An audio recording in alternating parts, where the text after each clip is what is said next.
M23 yadutumye dutanga tuvuga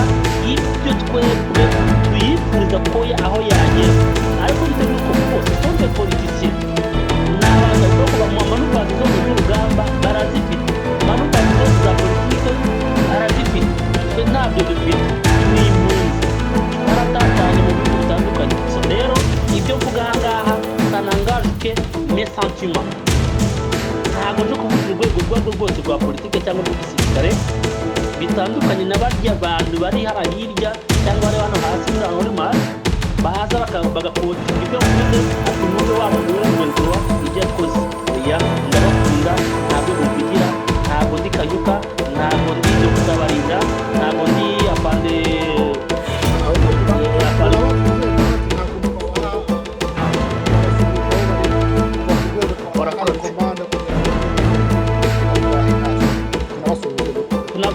tunababwire kandi ngo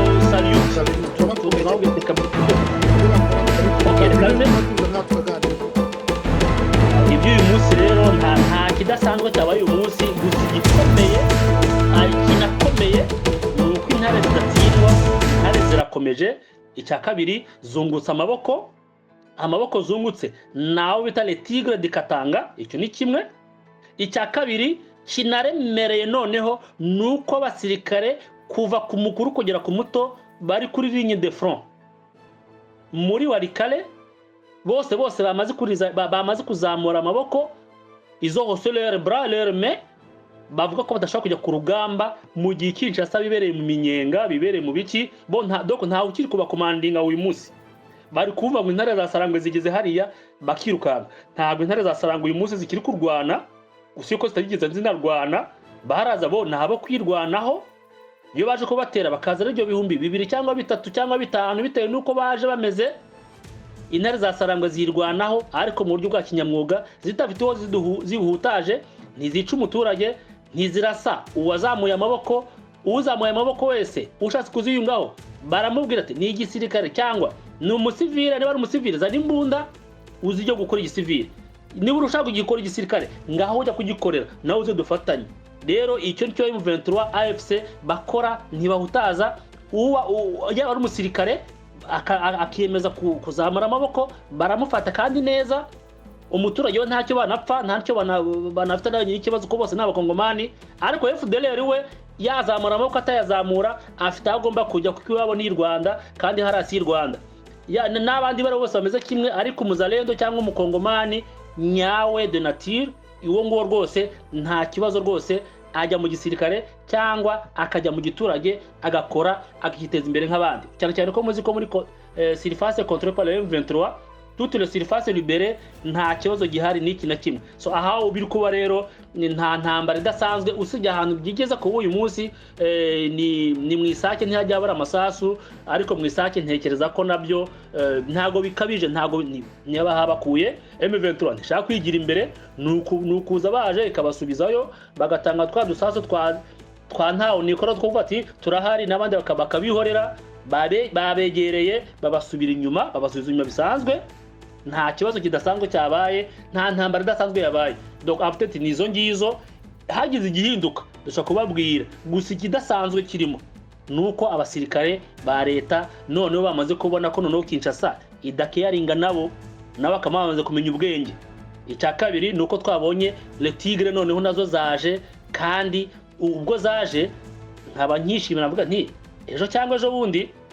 wenda Kisekete ni Imana yamuvugiramo